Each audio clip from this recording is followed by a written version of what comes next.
Hi guys, so this is my review of AC/DC's new album, Power Up. Firstly, I just want to say that this is a good album, and lately I've been doing a lot of critical album reviews so that bands can sort of benefit from the feedback, because I know some of the bands do actually watch my reviews, but I very much doubt that Angus will be watching this. And aside from that, I think we're all just grateful to have a new AC/DC album in the context of everything that's gone on with the band and the world since Rock or Bust. So I'm going to keep this review pretty general and positive, and I'll just do a track by track review. Obviously, all the tracks are credited to Angus and Malcolm Young. Obviously, Malcolm passed away a couple of years ago, but all of the tracks on here were based on riffs that were wrote quite a few years ago. So the album starts out with Realise, which is a very strong opener. I wouldn't say it's a better song than Rock and Roll Train, but I did see a comment that said it was the best opener on an AC/DC album since Thunderstruck from the Razor's Edge. And I would agree. I would say, as doing the job of an opening track, it's the best opening track since Thunderstruck. And it has actually got a few Thunderstruck vibes to it. It's really hyped up, gets you excited. Some of the lyrics: "I got the power to hypnotize, feel the chills running down your spine. I'm gonna make you fly."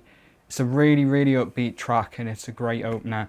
Track number 2 is Rejection, which is the longest song on the record at just over 4 minutes.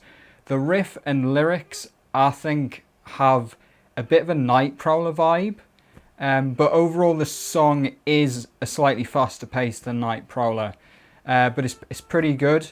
But I would say it's definitely been taken from what was presumably a bog standard riff and has been made better by all of the added backing vocals, hooks and guitar sounds.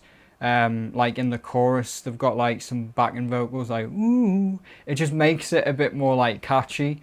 And there's a lot of this on the album, especially with the use of backing vocals, and it's something that really adds to the tracks and makes the whole album good throughout.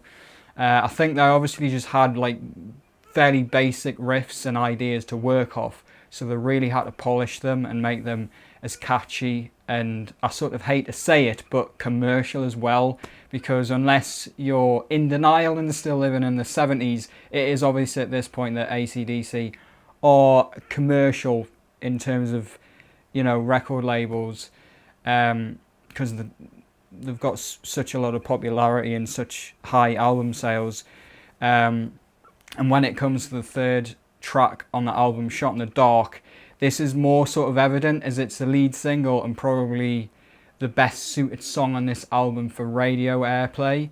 So it's understandable why we heard this first. But luckily, the commercial sound doesn't seep through too much into AC/DC's songs. It never has, and it doesn't on this album. But I think when I first heard Shot in the Dark, I thought it was a good tune, but I had an idea that there probably would be some songs on this album which are just as strong, if not stronger, which I'd love even more. And I'd say there probably is. Track number 4, Through the Mist of Time, has a slightly different vibe to it. It's one of those sort of Money Talks and Mistress for Christmas type songs where you can tell that there's something different about it, but it still feels like an AC/DC song. Through the Mist of Time is kind of like a rocky, upbeat power ballad. It's just got a sort of different tone that the rest of the songs on the album doesn't have, but it still rocks for me, and it actually really takes me back to the Razor's Edge album. And this is another thing that's so good and interesting about this album that sort of blows my mind, because the riffs are essentially unused throwaways from over the years. As a hardcore AC/DC fan who's listened to the album so many times, I can actually sense almost the greatest hits of some of their other albums on this one. I'd say it's obviously limited more so to their more recent albums. As Angus said, sort of, I think these riffs, he said, anywhere between the 90s and the 2000s that they were wrote. But anything from the Razor's Edge through to Ball Breaker, Stiff Upper Lip and Black Ice, you can pick up vibes from the like those sorts of albums in the riffs. Although I said even like Rejection had a Night Prowler vibe, which is Highway to Hell, so I'd even go earlier than the Razor's Edge with some of these tracks.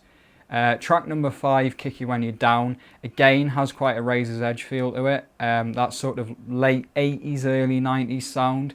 It's got a really great anthemic vocal hook to it and a great little verse riff hook that comes in. It's got a lot of attitude, and again, it's another good track. Song number 6, Witch's Spell, features that signature Angus Young high-pitched guitar picking, which I absolutely love, so I was stoked to hear this. It then goes into a bit more of a more recent sounding riff during the verse, which sounds like it could have been maybe on Black Ice, but as it gets back sort of into the pre-chorus and the chorus, it then has a much more retro feel to it once again, almost taking you back to the 80s. Track 7 is Demon Fire. Now, I wasn't overly impressed with the riff when I first heard it, just because it really does sound like Caught With Your Pants Down or Safe in New York City. But I think it is a good track despite those very obvious similarities. And Brian's vocals on it are insane, especially the intro. There's sort of 3 styles of singing on the song. There's a sort of spoken word vocal, then a very devilish demon vocal, and then Brian's classic normal vocals. So yeah, really well done to Brian on this track. Wild Reputation, track 8, sent shivers down my spine when I first listened to it. I don't know why, there's just something about it that I really like. I guess it's sort of the fact that AC/DC obviously started as nothing, and then over the years have just built themselves up to become absolute rock gods and legends. And in what is possibly their final days, they've still got all their abilities, even with the passing of Malcolm.